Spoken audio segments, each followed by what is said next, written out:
چلو میں دسو پھر آج لیٹ ہو گئے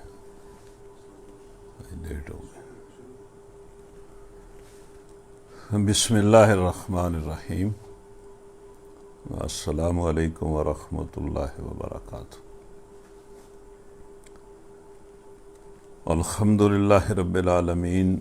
والصلاة والسلام علی رسولہ الکریم وعلی آلہ وصحبہ اجمعین اعوذ باللہ من الشیطان الرجیم بسم اللہ الرحمن الرحیم الحمد للہ رب العالمین الرحمن الرحیم مالک یوم الدین ایاک نعبد و ایاک نستعین اہدنا الصراط المستقیم صراط الذین انعمت علیہم غیر المغضوب علیہم ولا الضالین آمین قل اعوذ برب الفلق من شر ما خلق ومن شر غاسق اذا وقب ومن شر النفاثات في العقد ومن شر حاسد اذا حسد قل اعوذ برب الناس مالک الناس الہ الناس من شر الوسواس الخناس الذي يوسوس في صدور الناس من الجنة والناس۔ خواتین و حضرات، الحمدللہ آج پھر ہم اپنے پروگرام میں حاضر ہیں۔ ہم سب اللہ کی حمد و ثنا کہتے ہیں اور اس سے ہدایت طلب کرتے ہیں، اور اس مختصر زندگی میں ان لوگوں کے راستے پر چلنے کی توفیق مانگتے ہیں جن پر اس نے انعام کیا، اور ان لوگوں کے راستے سے بچنے کے لیے اسی سے دعا کرتے ہیں، اسی کی پناہ میں آتے ہیں جن پر اس کا غضب ہوا اور جو گمراہ ہوئے۔ تو اس ہدایت کے راستے پر چلنا اور گمراہی سے بچنا، اللہ کے غضب اور غصے سے بچنا، یہی انسان کی آزمائش ہے۔ تو ہم اسی سے ہدایت مانگتے ہیں، اور ہر شر اور شریر کے مقابلے میں، اور ہر فتنے اور فتنہ پرور کے مقابلے میں، ہر فساد اور ہر فسادی کے مقابلے میں، اور شیطان مردود کے مقابلے میں ہم سب اسی اللہ رب العالمین کی امان میں آتے ہیں۔ تو آج ہمارا سبق جو ہے وہ سورہ روم ہے۔ اس کا جو سبق ہم نے آج پڑھنا ہے وہ بڑا ایمان افروز ہے۔ میں اللہ سے دعا کرتا ہوں کہ اللہ تعالی ہمارے ایمان میں اضافہ اور برکت دے۔ تو یہ جو سورہ روم ہے، اس میں اللہ تبارک و تعالیٰ نے بالکل دنیا میں جو اس وقت موجود حالات تھے، سیاسی حالات تھے، ان کے بارے میں اللہ تبارک و تعالیٰ نے بات کی ہے، اور ایک پیش گوئی کی ہے، بلکہ دو پیش گوئیاں کی ہیں۔ تو یہ دونوں پیش گوئیاں اپنے وقت پر، جس کی طرف اللہ تعالیٰ نے اشارہ کیا تھا، دونوں ہی پوری ہو گئیں، اور اس طرح بھی ثابت ہو گیا۔ ویسے تو اور بھی بڑے ثبوت ہیں، لیکن اس طرح بھی ثابت ہو گیا کہ یہ جو قرآن مجید ہے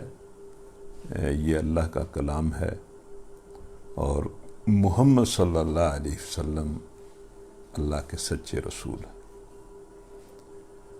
تو ہم ان حالات کو پڑھتے ہیں اور اس طرح پڑھنے کی کوشش کرتے ہیں کہ یوں محسوس ہو کہ ہمارے سامنے ہی وہ سارا کام ہو رہا ہے، اور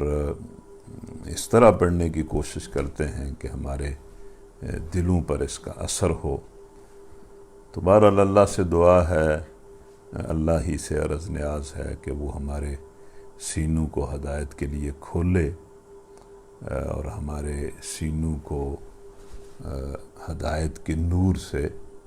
منور کرے۔ تو یہ بات تو میں بہرحال کہتا ہی رہتا ہوں، یہ چونکہ ضروری بات ہے اس لیے میرا خیال ہے آپ اس کو محسوس نہیں کر رہے ہوں گے۔ میں اس کو جان بوجھ کر رپیٹ کرتا ہوں،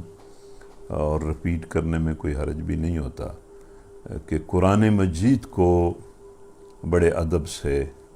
اور بڑی توجہ سے سنیں، اور سننے کے ساتھ ساتھ خود بھی اس کے ساتھ اپنے دل و دماغ کو جوڑیں، تدبر کریں، غور کریں، اور اس کے سامنے سر تسلیم خم کریں، اور جن باتوں پر ایمان لانے کی یہ دعوت دیتا ہے ان پر ایمان بھی لائیں، اور جو احکام قرآن دیتا ہے ان احکام کو بھی قبول کریں۔ اعوذ باللہ من الشیطان الرجیم، بسم اللہ الرحمن الرحیم، الف لام میم، غلبت الروم فی ادنى الارض وهم من بعد غلبهم سيغلبون في بضع سنين لله الأمر من قبل ومن بعد ويومئذ يفرح المؤمنون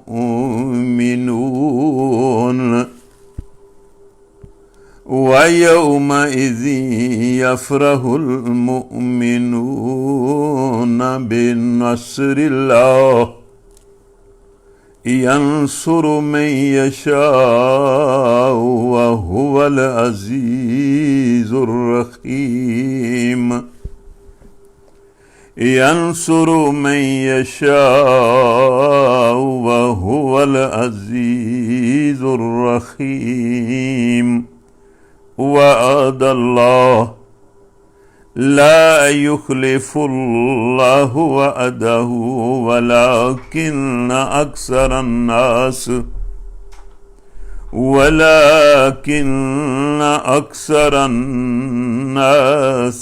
لا يعلمون ظاهرا من الحياة الدنيا وهم عن الآخرة هم غافلون أولم يتفكروا في أنفسهم ما خلق الله السماوات والأرض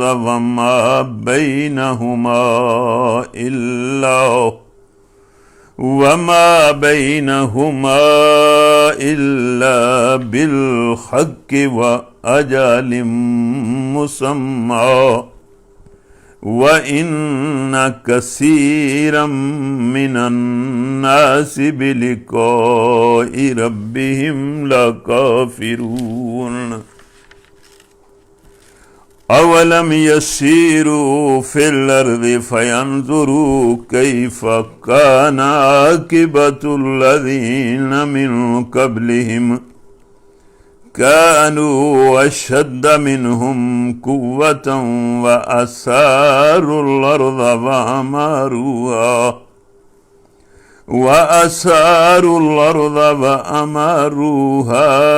أكثر مما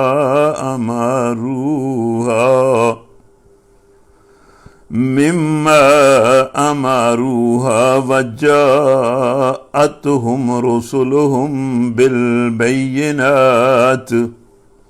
فما كان الله ليظلمهم ولكن كانوا أنفسهم يظلمون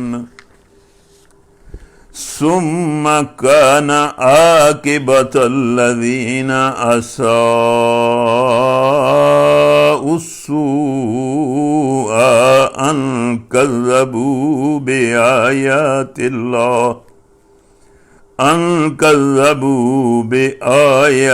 الله وكانوا بها يستهزئون صدق اللہ العظیم۔ انسانوں کی زندگی میں اور انسانوں کی تاریخ میں جو بہت کچھ ہم دیکھتے ہیں، اس میں میرا خیال ہے جو سب سے بڑی چیز نمایاں ہو کر ہمارے سامنے آتی ہے وہ انسانوں کی سیاست ہے۔ گو مطلب وہ پتہ نہیں پہلی تاریخ میں اس کی کیا شکل ہوتی ہوگی، کس طرح ہوتی ہوگی، لیکن یہ جو حکومت حاصل کرنے کی کوشش کرنا، پھر حکومت کرنا، اور اس کے لیے بڑے بڑے رسک افراد اور قومیں جو ہیں وہ لیتی ہیں، اور اس بنیاد پر انسانوں کے اندر بڑی بڑی جنگیں برپا ہوتی رہتی ہیں۔ تو یہ ایک بہت بڑا مطلب ایک معاملہ ہے انسانوں کا، جو ہر وقت جس کا مظاہرہ ہم دیکھتے رہتے ہیں۔ بلکہ بعض لوگ تو یہ کہتے ہیں کہ انسانوں کی جو تاریخ ہے انسان کی، وہ ہے ہی جنگوں کی تاریخ۔ تو اللہ تبارک و تعالیٰ نے مطلب اس صورت میں اس وقت ایک جنگ جاری تھی جب یہ قرآن مجید کا یہ حصہ نازل ہوا، اور اس جنگ کو ہوتے ہوئے تقریباً کوئی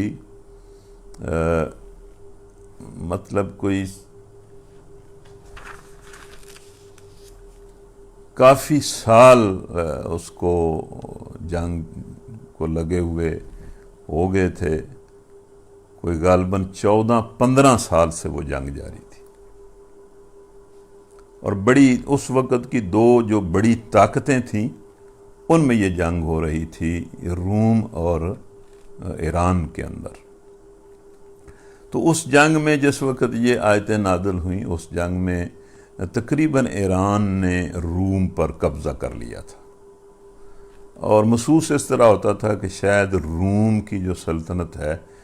وہ بالکل ہی ملیا میٹ ہو جائے، اور اسے اب مطلب کسی طرح بھی باقی رکھنا شاید ممکن نہ ہو۔ اس طرح ایران نے روم پر قبضہ کر لیا۔ لیکن اوپر سے قرآن نازل ہوا، اور قرآن نے بڑی عجیب بات کر دی۔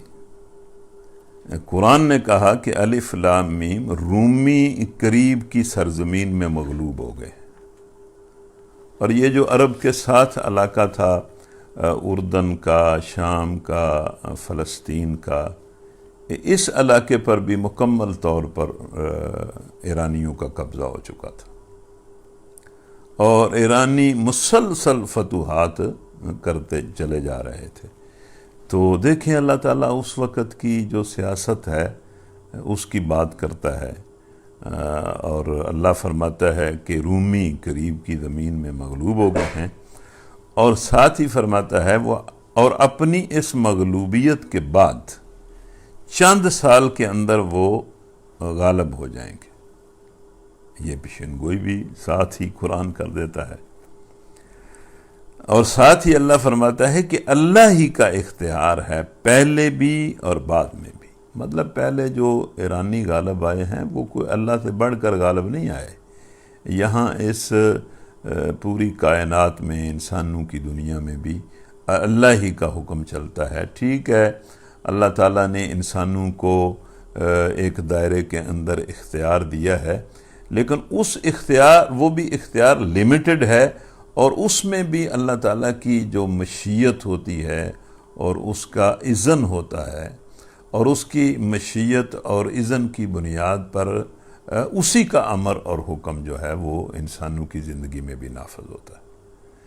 تو پہلے بھی کوئی ایرانیوں نے اللہ سے بڑھ کر یا اس کی مشیت سے بڑھ کر کوئی رومیوں پر قبضہ نہیں کر لیا، بلکہ پہلے بھی اسی کے اختیار کے تحت ہی انہوں نے قبضہ کیا ہے۔ اور بعد میں جو اللہ تعالیٰ فرما رہا ہے کہ چند سالوں کے بعد رومی پھر غالب آ جائیں گے، تو اللہ فرماتا ہے کہ وہ بھی کوئی مطلب اس طرح نہیں ہوگا کہ میرے امر سے یا میرے اختیار سے یا میرے اذن سے یا میری مشیت سے یا میرے علم سے کوئی باہر چیز ہوگی، بلکہ وہ بھی جو کچھ ہوگا اس کے پیچھے میری ہی مشیت، میرا ہی اذن اور میرا ہی امر ہوگا۔ یعنی اصل اختیار جو ہے وہ اس پوری کائنات میں اور انسانوں کی زندگی میں اصل اختیار جو ہے وہ اللہ تعالیٰ کا ہی ہے۔ وہ اپنے اختیار اور اپنی بادشاہی کے تحت انسانوں کو آزما رہا ہے، اور اس میں انہیں اس نے کچھ آزادیاں دی ہوئی ہیں اور اس میں آزمائش ان کی ہو رہی ہے۔ باقی ہر معاملے میں اسی کا اختیار ہے اور اسی کا امر ہے۔ اس لیے اللہ نے فرمایا کہ اللہ ہی کا اختیار ہے، پہلے بھی اور بعد میں بھی۔ اور پھر ایک اور پیشین گوئی کر دی۔ یہ ویسے بڑی توجہ طلب باتیں ہیں اور بڑی غور کرنے والی باتیں ہیں، اور آپ بھی ان پر غور کریں، آپ بھی سوچیں، آپ گھر جا کے بھی قرآن کا یہ حصہ پڑھیں اور بڑی تفصیل کے ساتھ پڑھیں۔ اس کے ساتھ ہی اللہ نے فرمایا کہ جب رومی دوبارہ غالب آئیں گے تو وہی دن ہوگا جب اللہ کی بخشی ہوئی فتح پر مسلمان بھی خوشیاں منائیں گے۔ مطلب ہے کہ ساتھ ہی ایک اور پیشگوئی کر دی کہ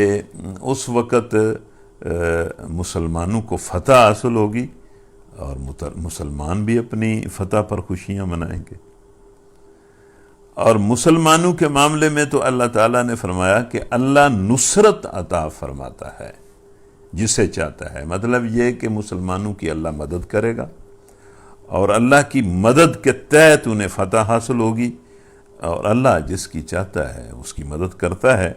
اور وہ زبردست اور رحیم ہے۔ اس کے بعد پھر مطلب اللہ تعالیٰ نے یہ جو دوسری پیشگوئی ہے اس کے بارے میں خاص طور پر کہا کہ یہ وعدہ اللہ نے کیا ہے، اور اللہ کبھی اپنے وعدے کی خلاف ورزی نہیں کرتا، مگر اکثر لوگ جانتے نہیں۔ تو یہ اس حصے کا ایک حصہ یہ ہے،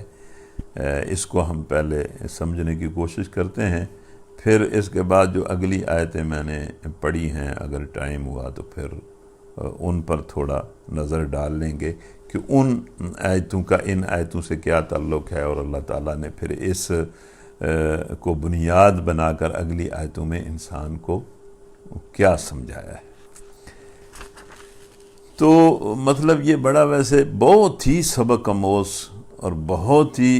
عبرت آموز یہ حصہ ہے قرآن مجید کا۔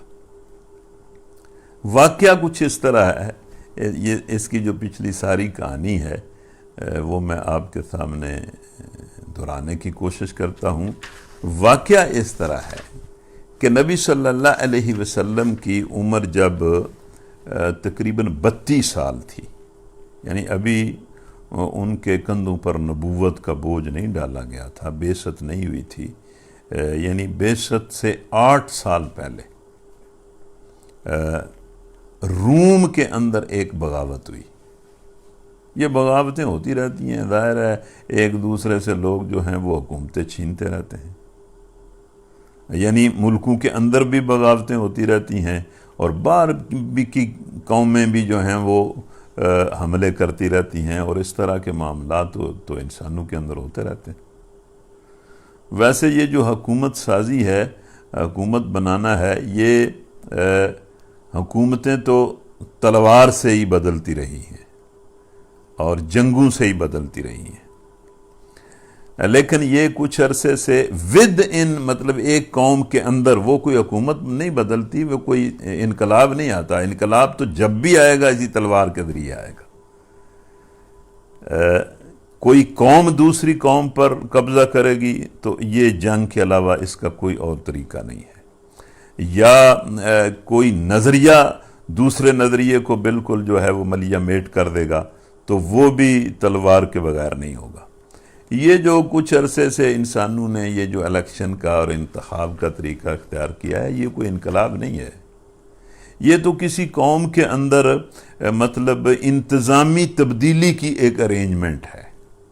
اس سے زیادہ اس کی حیثیت نہیں ہے۔ ادارے اسی طرح سارے موجود ہوتے ہیں، عدالتیں موجود ہوتی ہیں، فوج موجود ہوتی ہے، باقی ایجوکیشن معیشت کے سارے ادارے اسی فکر اور قانون کے تحت چل رہے ہوتے ہیں، اور انتظامی تبدیلی کا ایک طریقہ جو ہے ودن قوم، وہ لوگوں نے ایک ایجاد کیا ہے کہ بھئی ووٹ کے ذریعے اس کو تبدیل کر لیا جائے، کیونکہ یہ تبدیلی بھی قوموں کے اندر بڑا بلڈ شیڈ کے بعد آیا کرتی تھی۔ تو یہ انسانوں نے ایک اچھا ارینجمنٹ کیا ہے، اور اس سے مطلب وہ جو انتظامی تبدیلی ہے وہ آ جاتی ہے۔ تو روم کے اندر بغاوت ہوئی، بعثت سے کو نبی صلی اللہ علیہ وسلم کی بعثت سے کو 8 سال پہلے، اور وہاں کا جو کیسر تھا، ماریس اس کا نام تھا، اس ایک فوکاس نامی اسی سلطنت کا بندہ تھا۔ ظاہر ہے اندر سے ہی بندے اٹھتے ہیں اور وہ بغاوت کرتے ہیں۔ اس نے بغاوت کی اور اس نے ماریس کو گرفتار کر لیا اور حکومت پر قبضہ کر لیا، اور ماریس کی آنکھوں کے سامنے اس کے 5 بیٹے اس نے قتل کیے۔ دیکھیں نا یہ کس طرح لوگ، انسان کے ساتھ کیا کرتا ہے اس اقتدار کے لیے۔ تو ماریس کے 5 بیٹے اس نے اس کی آنکھوں کے سامنے قتل کیے، اور پھر اس کو بھی قتل کر دیا، اور اس نے یہ 6 لاشیں جو ہیں وہ قسطنطنیہ کے چوک میں لٹکا دی، اور کچھ دنوں کے بعد ماریس کی بیوی کو بھی اور اس کی 3 بیٹیوں کو بھی قتل کر دیا۔ تو یہ ایک بہت ہی سخت اور خونی بغاوت روم میں ہوئی۔ تو ایران کا جو بادشاہ تھا خسرو پرویز، اس کے اس ماریس کے ساتھ بہت اچھے تعلقات تھے، بلکہ اس کا کہنا یہ تھا کہ مجھے ایران کی جو بادشاہی ملی ہے وہ اسی ماریس کی مدد سے ملی ہے، اور وہ اس کو اپنا مجازی باپ کہتا تھا۔ جب اس تک یہ خبر مطلب پہنچی تو اس نے اسی وقت اعلان کر دیا کہ میں ظالم فوکاس سے ماریس پر اس ظلم کا جو اس پر ڈھایا گیا ہے اس کا ضرور بدلہ لوں گا، اور یہ اعلان کر کے اس نے روم پر حملہ کر دیا، اور اتنا شدت کے ساتھ اس نے روم پر حملہ کیا کہ چند سالوں کے اندر اس کی فوجیں مطلب ہے کہ روم کو شکست دیتی ہوئی اس طرح تیزی کے ساتھ آگے بڑھیں کہ ایشیائے کوچک میں اڈیسا، جو موجودہ عروفہ کے نام سے مطلب اب اس کا عروفہ نام ہے، وہاں تک اس کی فوجیں پہنچ گئیں، اور دوسری طرف اس کی فوجیں شام میں حلب اور انطاکیہ تک پہنچ گئی، مطلب اس نے بڑی شدت کے ساتھ حملہ کیا۔ مطلب اس طرح جب وہ روم پر وہ حملہ آور ہوا اور بڑی تیزی کے ساتھ اس نے روم کے شہروں اور علاقوں پر قبضہ کرنا شروع کر دیا، تو روم کے جو اعیان سلطنت تھے انہوں نے سوچا کہ یہ فوکاس جو ہے یہ تو ہماری حکومت کو نہیں بچا سکتا، تو انہوں نے افریقہ کے گورنر سے مدد مانگی، جو انہی کی حکومت کا ایک حصہ تھا، مطلب مضبوط حصہ ہوگا، ان کا گورنر مضبوط ہوگا افریقہ کا، تو اس سے انہوں نے مدد مانگی۔ تو اس نے افریقہ کے گورنر نے اپنے بیٹے ہرکل کو ایک مضبوط بحری بیڑا دے کر قسطنطنیہ بھیج دیا۔ وہ آتا ہی گیا اور اس نے مطلب آتے ہی فکاس کو معزول کر دیا، اور نہ صرف یہ کہ معزول کیا بلکہ جو کچھ فکاس نے ماریس کے ساتھ کیا تھا وہی اس نے فکاس کے ساتھ کیا، اس کے سارے خاندان کو تہہ تیگ کر دیا، اور ہرکل جو ہے وہ کیسر بن گیا۔ اب دیکھیں یہ مطلب ایک معاملہ ہوا کہ ہرکل نے آ کر فکاس کو قتل بھی کر دیا، اور اس کے ساتھ وہی کیا جو اس نے ماریس کے ساتھ کیا تھا۔ اب خسرو پرویز کو تو مطلب صلح کر لینی چاہیے تھی، اس لیے کہ جس بنیاد پر اس نے روم پر حملہ کیا تھا وہ بنیاد تو ختم ہو گئی۔ وہ فکاس سے بدلہ لینا چاہتا تھا، اور فکاس سے تو بدلہ ہو گیا، وہ تو قتل ہو گیا، اور جو کچھ اس نے ماریس کے ساتھ کیا تھا وہی اس کے ساتھ ہو گیا۔ لیکن اس نے جنگ مد نہیں کی۔ اس نے جب دیکھا کہ میں اتنی تیزی سے روم کو فتح کر رہا ہوں تو اس نے جنگ نہ صرف یہ کہ بند نہیں کی بلکہ اس جنگ کو ایک نیا رنگ دے دیا۔ اس نے اس کو عیسائیت اور مجوسیت کی جنگ کا اس نے رنگ دے دیا۔ اور پھر چونکہ روم کے حالات بھی اندر سے بہت خراب تھے، مطلب خود کچھ عیسائی فرقے جن کے ساتھ رومی حکومت بہت ظلم کرتی رہی تھی، نستوری اور یعقوبی فرقہ خاص طور پر، وہ سارے کے سارے خسرو پرویز کے ساتھ مل گئے، یعنی ایرانی فوجوں کے ساتھ مل گئے، اور یہودیوں نے بھی ایرانی فوجوں کا ساتھ دیا، اور اتنے بڑے پیمانے پر یہودیوں نے خسرو پرویز کا ساتھ دیا کہ خسرو پرویز کی فوج میں بھرتی ہونے والے یہودیوں کی تعداد 26,000 تک پہنچ گئی۔ تو اس کا یہ مطلب بھی ہے کہ ظاہر ہے کسی باہر کی حملہ آور طاقت کو جب اندر سے مدد مل جائے تو اندر کی مدد تو بہت بڑی مدد ہوتی ہے، کہ خود عیسائی فرقوں نے بھی اس کی مدد کی، اور یہودیوں نے مطلب اس حد تک مدد کی کہ اس کی فوج میں شامل ہو کر وہ روم کے ساتھ لڑے، اور اس طرح مطلب اس نے اور زیادہ اپنی طاقت اندر سے بھی خسرو پرویز کی بن گئی، اور اس کے حملوں میں اور زیادہ شدت آ گئی، جس کا نتیجہ یہ نکلا کہ ہرکل نہ صرف اس سیلاب کو روک نہ سکا بلکہ جب اس نے تخت سنبھالا تو سب سے پہلی اسے جو خبر ملی وہ یہ کہ انطاکیہ پر بھی ایرانی فوجوں نے قبضہ کر لیا ہے، اور اس کے بعد پھر دمشق بھی فتح ہو گیا، اور مطلب اگلے ہی سال بیت المقدس میں بھی ایرانی فوجیں داخل ہو گئی، اور جب دمشق میں اور بیت المقدس میں ایرانی فوجیں داخل ہوئیں تو ویسے اس وقت بم بھی کوئی نہیں ہوتے تھے، لیکن انسان جب انتقام کی آگ میں مطلب جلتا ہے تو بڑے عجیب کام کرتا ہے۔ ایک رات کے اندر دمشق کے اندر ایرانی فوجوں نے 90,000 عیسائی قتل کیے، مطلب ایک رات کے اندر تلواروں سے کاٹ دیا عیسائیوں کو، اتنے بڑے پیمانے پر انہوں نے تباہی مچائی، اور بیت المقدس میں اس طرح داخل ہوئے کہ جو سب سے بڑا کلیسا تھا عیسائیوں کا اس کو بھی انہوں نے برباد کر دیا،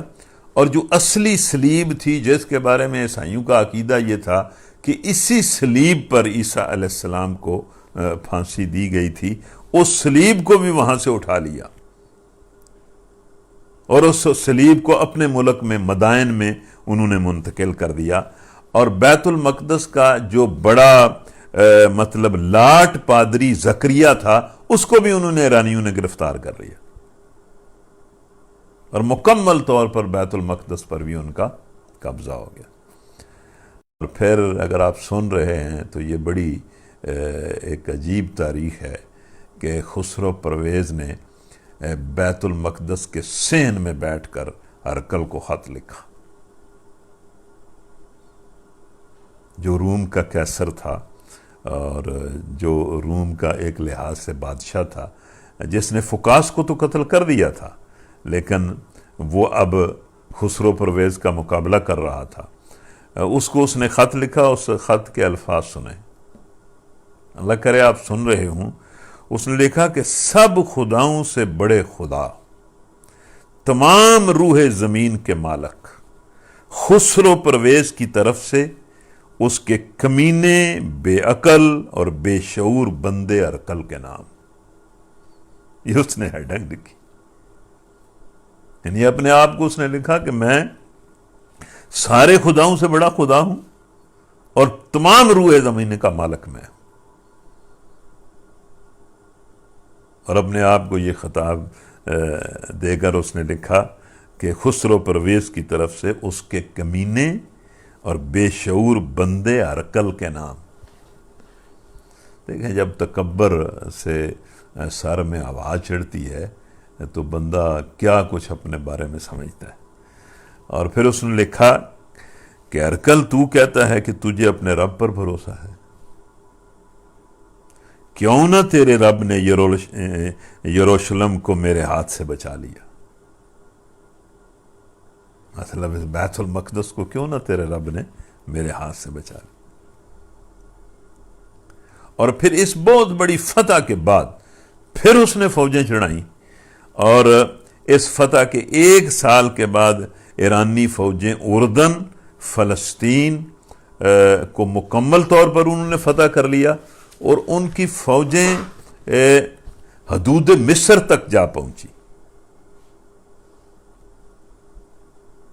تو یہ وہ زمانہ تھا جب جنگ اس مقام تک پہنچ چکی تھی۔ تو اس موقع پر نبی کریم صلی اللہ علیہ وسلم کو نبوت بھی مل چکی تھی، اور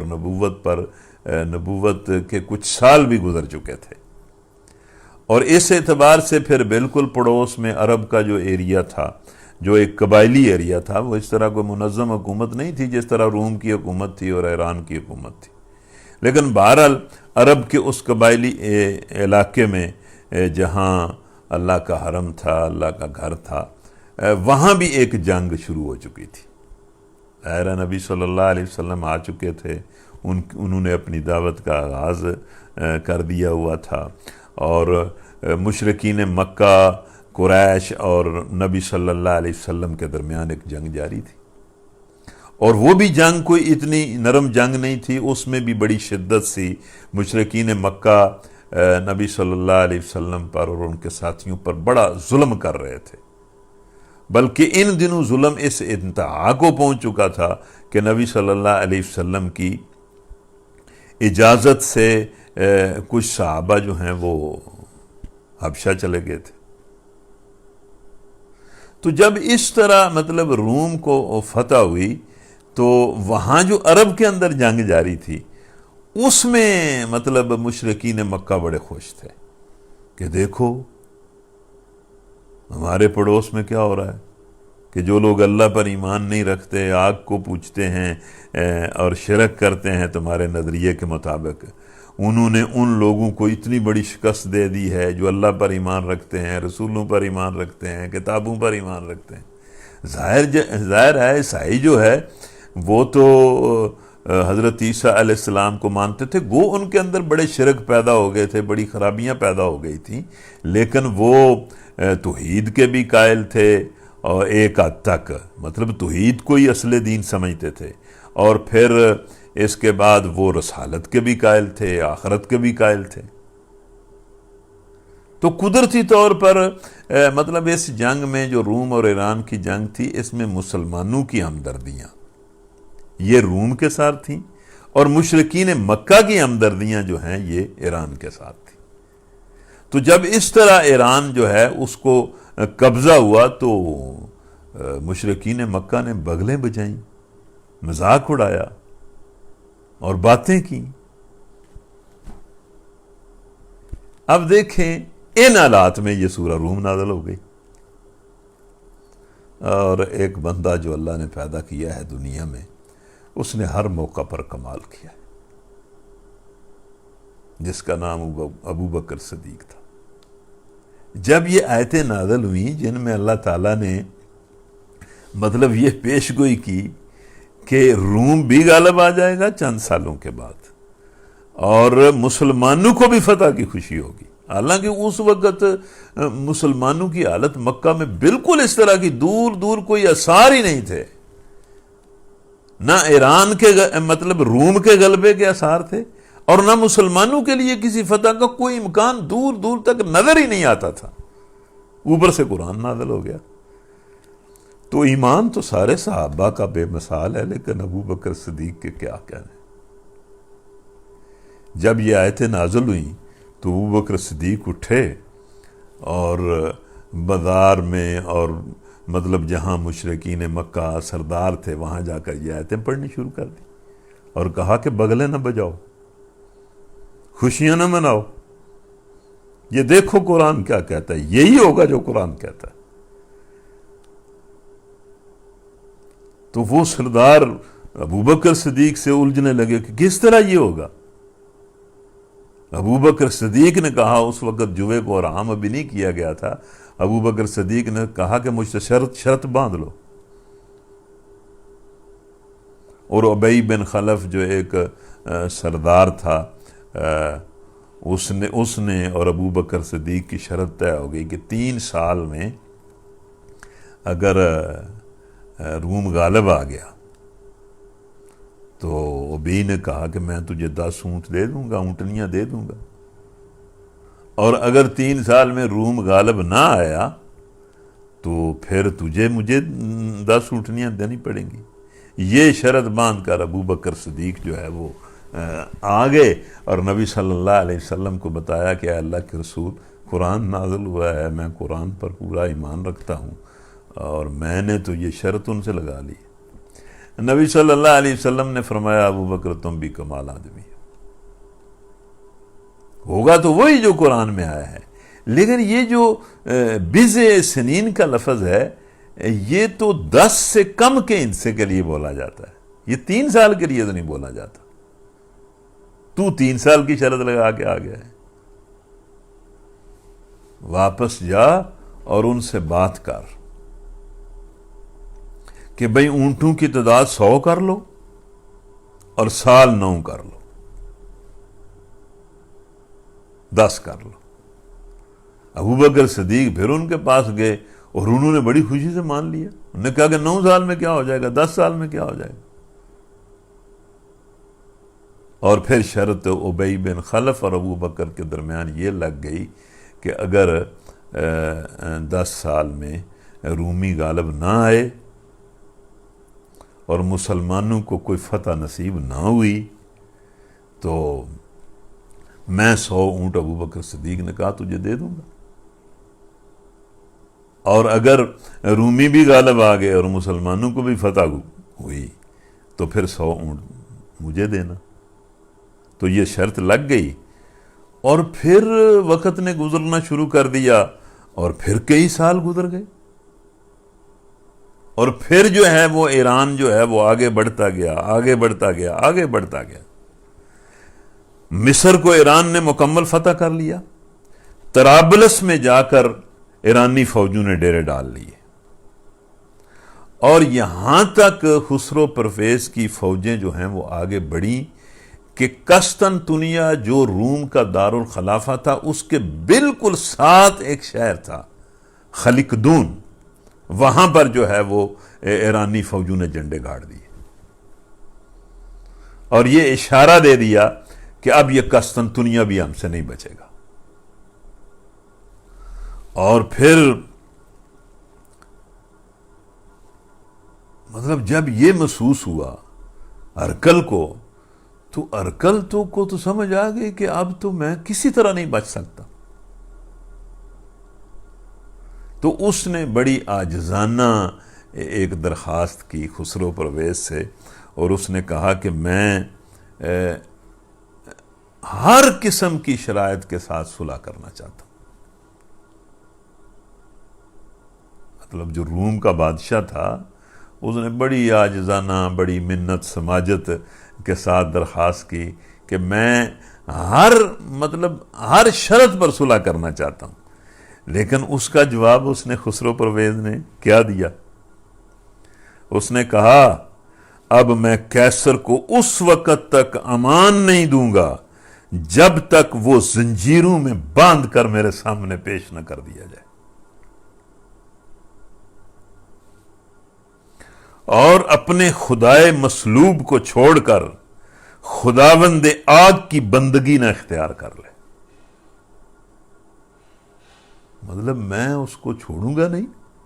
جب تک کہ وہ اپنا دین تبدیل نہ کر لے اور میرے دین کو قبول نہ کر لے اور زنجیروں میں باندھ کر میرے سامنے پیش نہ کر دیا جائے. جب خسرو پرویز کا یہ پیغام کیسر روم کو ملا تو وہ دل ہار گیا اور اس نے قسطنطنیہ کو چھوڑنے کا فیصلہ کر لیا کہ میں اب اس دار الخلافہ میں نہیں رہ سکتا. تو یہ حالات پیدا ہو گئے. اب یہ کیا ہوا دیکھیں یہ دونوں واقعات کس طرح. اب بات ظاہر ہے ہم نے اس کو مکمل کرنا ہے. جو ہی بات یہ مکمل ہو جائے گی تو ساتھ ہی ہمارا درس بھی مکمل ہو جائے گا. درس بھی تو یہی ہے نا کہ قرآن نے 2 پیشگوئیاں کی ہیں کہ رومی غالب آ جائیں گے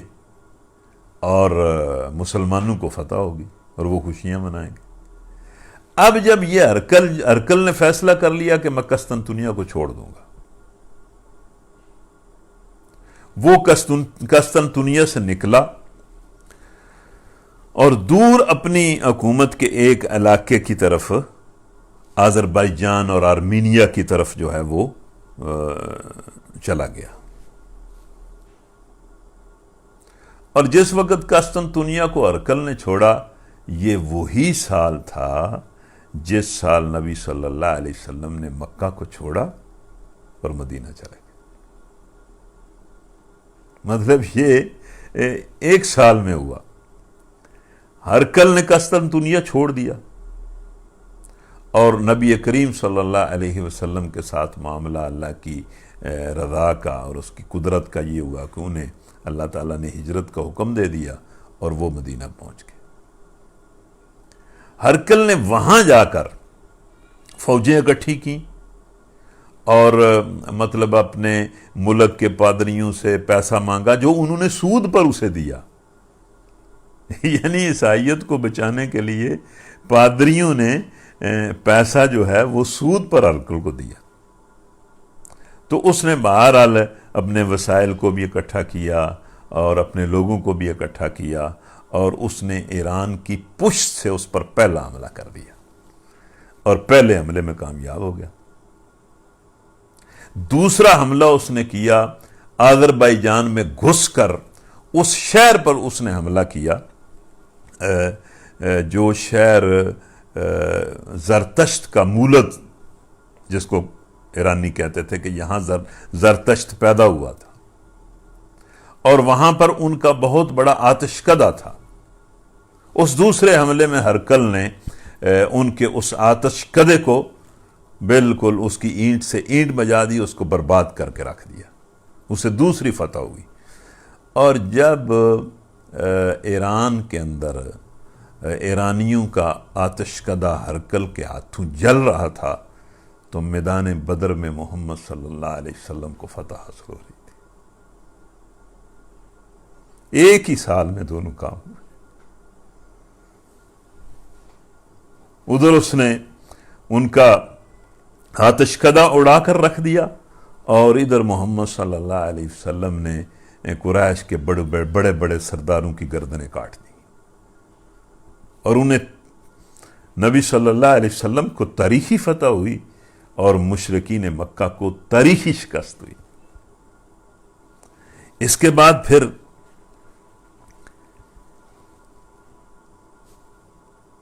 روم کی فوجوں نے آگے بڑھنا شروع کر دیا اور نینوا کی ایک لڑائی ہوئی روم اور ایران کے درمیان. یہ لڑائی فیصلہ کن لڑائی تھی. اس لڑائی کے بارے میں دونوں قومیں, دونوں ملک اور باہر کی دنیا جو اس وقت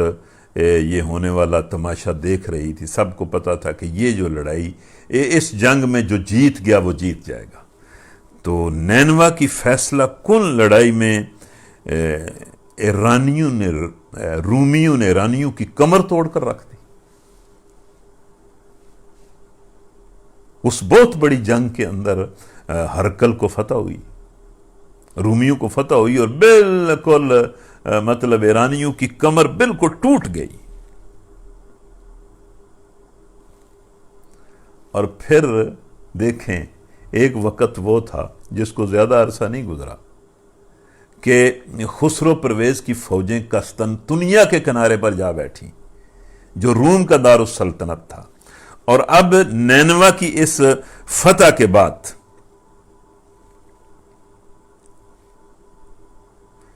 جو ان کا دارالخلافہ تھا، ایران کی، شاہان ایران کی جو قیام گاہ تھی دستگرد کو، وہ ہرقل نے تباہ کر دیا. اور آگے بڑھ کر ہرقل جو ہے اس کی فوجیں تیسفون تک جا پہنچی، جو اس وقت ایران کا دارالسلطنت تھا. یعنی قسطنطنیہ روم کا دارالسلطنت تھا، اور تیسفون جو ہے وہ ایران کا دارالسلطنت تھا. ایک وقت آیا کہ ایران کی فوجیں جو ہیں وہ روم کی فوجیں ایران کے دارالسلطنت کے بالکل منہ پر جا کر بیٹھ گئیں. اور پھر کیا ہوا؟ اللہ کرے آپ سن رہے ہوں اور اپنے ایمان کو بھی تازہ کر رہے ہوں اور عبرت بھی حاصل کر رہے ہیں. اس کے بعد یہ ہوا کہ 628 عیسوی میں جب یہ حالات ہو گئے کہ بالکل رومی جو ہیں وہ فتح پر فتح حاصل کرتے ہوئے مطلب ایران کے دارالسلطنت تک پہنچ گئے،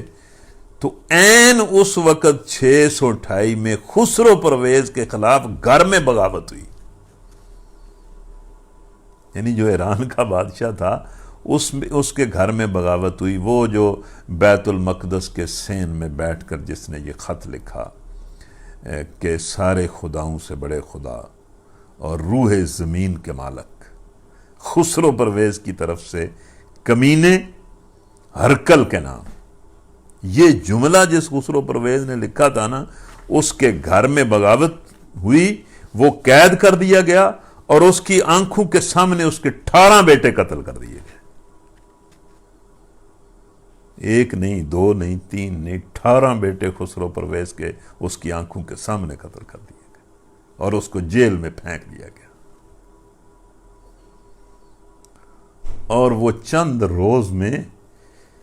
وہ جو خدا بنا بیٹھا تھا، وہ چند روز میں قید کی مصیبتوں اور سختیوں کی وجہ سے ہلاک ہو گیا، قید ہی میں مر گیا.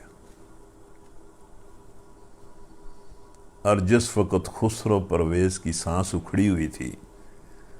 اور وہ آخری سانس، زندگی کے آخری سانس لے رہا تھا، آپ ذرا توجہ سے سنیں کہ جب خسرو پرویز زندگی کے آخری سانس لے رہا تھا، اس وقت نبی صلی اللہ علیہ وسلم صلح حدیبیہ کے صلح نامہ پر دستخط کر رہے تھے، جس کو قرآن نے فتح عظیم کہا. ابھی تک مفسرین کے اندر یہ بحث ہے کہ فتح عظیم فتح مکہ ہے یا صلح حدیبیہ ہے. یعنی جب ہرقل مر رہا تھا جیل میں، جب خسرو پرویز جیل میں مر رہا تھا، تو اس وقت نبی صلی اللہ علیہ وسلم اللہ کی طرف سے فتح عظیم حاصل کر رہے تھے اور صلح حدیبیہ پر دستخط کر رہے تھے. اور پھر یہی سال تھا جس میں خسرو کے بیٹے، ایک بیٹے نے، قباد ثانی نے، تمام رومی مقبوضات جتنے انہوں نے روم کے علاقے فتح کیے ہوئے تھے، چھوٹے بڑے سارے رومی مقبوضات سے وہ دستبردار ہوا،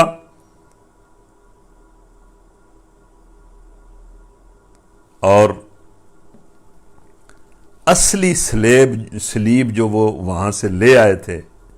مطلب بیت المقدس سے ایرانی سلیب بھی لے گئے تھے نا، وہ سارے مقبوضات سے بھی دستبردار ہو گیا. اور اصلی سلیب واپس کر کے روم سے اس نے صلح کر لی. اور اس کے بعد اگلے سال کیا ہوا؟ 629 میں جب ہرقل قیصر روم وہ مقدس صلیب کو اس کی جگہ رکھنے کے لیے بیت المقدس میں داخل ہو رہا تھا، نبی صلی اللہ علیہ وسلم صلح حدیبیہ کے مطابق اگلے سال عمرہ کرنے کے لیے مکہ میں داخل ہو رہے تھے. تو یہ کیا ہوا؟ بالکل ساتھ ساتھ دونوں قرآن کی پیشگوئیاں پوری ہو گئی. ابی بن خلف مر چکا تھا اور غالباً یہ جنگ احد میں مارا گیا تھا. ابی بن خلف مر چکا تھا، اس کی اولاد زندہ تھی. ابو بکر صدیق نے اس کے بیٹوں سے کہا کہ میری شرط کے اونٹ مجھے دو، اس لیے کہ روم بھی غالب آ چکا ہے اور محمد صلی اللہ علیہ وسلم کو ہمیں خوشی پر خوشی مل رہی ہے. ایک فتح ملی ہے، پھر دوسری فتح ملی ہے، پھر تیسری فتح ملی ہے. تو ابی بن خلف کے بیٹوں نے 100 اونٹ ابو بکر صدیق کے حوالے کر دیے. ابو بکر صدیق جب وہ اونٹ لے کر نبی صلی اللہ علیہ وسلم کے پاس پہنچے تو نبی صلی اللہ علیہ وسلم نے فرمایا کہ ابو بکر جب تو نے شرط لگائی تھی اس وقت تو جوئے کو آرام نہیں کیا گیا تھا، اب تو جوئے کو آرام کر دیا گیا. اس لیے وہ قوم جو ہمارے ساتھ برسر جنگ ہے ان سے یہ اونٹ تو تم نے لے لیے ہیں، ٹھیک کیا ہے، لیکن ان کو اپنے کسی استعمال میں لانے کی بجائے ان کو صدقہ کر دو. تو ابو بکر صدیق نے وہ 100 اونٹ صدقہ کر دی. اس کے بعد آپ پھر یہ آیتیں پڑھیں. اعوذ باللہ من الشیطان الرجیم بسم اللہ الرحمن الرحیم الف لام میم غلبت الروم فی ادنى الارض وهم من بعد غلبهم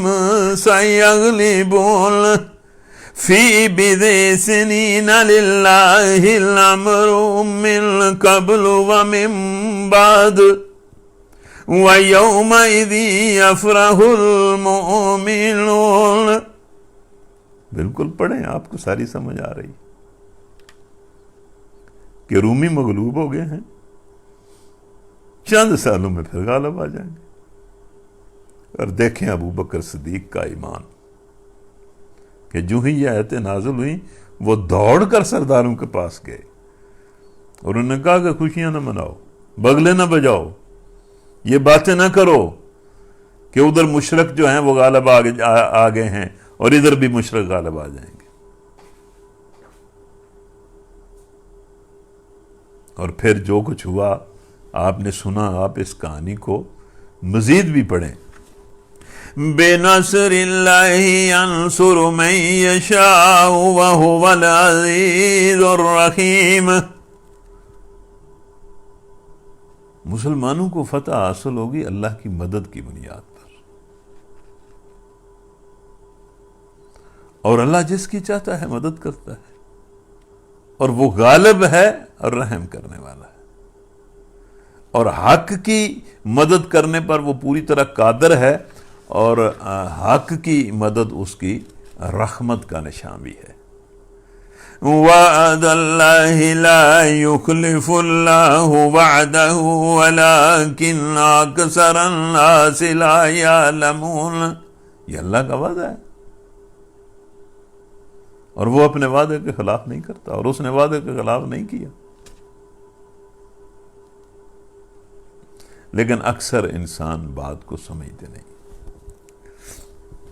اس پورے تاریخی واقعے کو جس میں یہ بات بالکل سامنے کھل کے سامنے آئی تھی، آج بھی، پہلے بھی آج بھی، کہ یہ جو دنیا کے سیاسی حالات ہیں اور یہ جنگ و جدل ہیں ان کے پیچھے بھی اللہ کی مشیت ہوتی ہے، اور ان کے فیصلے بھی اللہ کی مشیت کے تحت ہوتے ہیں۔ ٹھیک ہے وہ انسانوں کو آزما رہا ہے، قوموں کو آزما رہا ہے، لیکن اس کے ہر چیز اس کے دست قدرت اور اختیار میں ہے۔ اس کے بعد اللہ تعالیٰ نے انسانوں کو ایک بات سمجھائی، يَعْلَمُونَ ظَاهِرًا مِّنَ الْحَيَاةِ الدُّنْيَا وَهُمْ عَنِ الْآخِرَةِ هُمْ غَافِلُونَ۔ لوگ دنیا کی زندگی کا بس ظاہری پہلو جانتے ہیں اور آخرت سے وہ خود ہی غافل ہیں۔ مطلب یہ کہ اللہ کہہ رہا ہے کہ جس طرح تمہیں دنیا میں بھی مطلب کوئی ظاہری چیزیں دیکھ کر تم حکم لگاتے رہتے ہو اور سمجھتے ہو کہ یہ اس طرح ہے، اور اس کے اندر کیا ہوتا ہے؟ تمہارا کیا خیال تھا ایران کی فتح پر؟ تم سوچ بھی نہیں سکتے تھے، لیکن غیب میں کیا ہے اور کس طرح ہے تمہیں کچھ پتہ نہیں۔ اور ساری دنیا کے حالات جو ہیں وہ اسی طرح تبدیل ہوتے رہتے ہیں اور بالکل خلاف توقع تبدیل ہوتے رہتے ہیں، اور اللہ انہیں تبدیل کرتا ہے۔ اسی طرح اللہ تعالیٰ نے فرمایا کہ یہ جو دنیا کا ظاہر ہے، اور جس دنیا کے ظاہر پر تم اسی ظاہر کو دیکھ کر فیصلے کرتے رہتے ہو اور اسی ظاہر میں گم ہو گئے ہو اور اسی ظاہر کے لیے مرتے ہو اور جیتے ہو، اس کے پیچھے ایک آخرت کا غیب ہے، اس کو یاد رکھو اور اس کی تیاری کرو، جس کے لیے ہمارا ہر نبی اور ہماری ہر کتاب نے جس کی طرف تمہیں بلایا ہے۔ یہ جو دنیا کا ظاہر ہے، اس کے پیچھے آخرت کا غیب ہے، اور ہر چیز اس دنیا کی اور خود انسان اور اس کی زندگی جو ہے وہ آخرت کے اس غیب کی تائید کرتی ہے، تصدیق کرتی ہے۔ خواہ اپنے آپ پر غور کر کے دیکھ لو، خواہ کائنات پر غور کر کے دیکھ لو، خواہ نبی پر غور کر کے دیکھ لو، خواہ نبی کی دعوت پر غور کر کے دیکھ لو، خواہ ہماری طرف سے نازل ہونے والے علم وحی پر غور کر کے دیکھ لو، ہر چیز تمہیں بتائے گی کہ وہ آخرت عین حق ہے۔ اس کے لیے تیاری کرو۔ اللہ سے دعا ہے کہ وہ ہمیں اس دنیا میں رہتے ہوئے آخرت ہی کی تیاری کرنے کی توفیق نصیب کرے۔ وآخر دعوانا ان الحمد للہ رب العالمین۔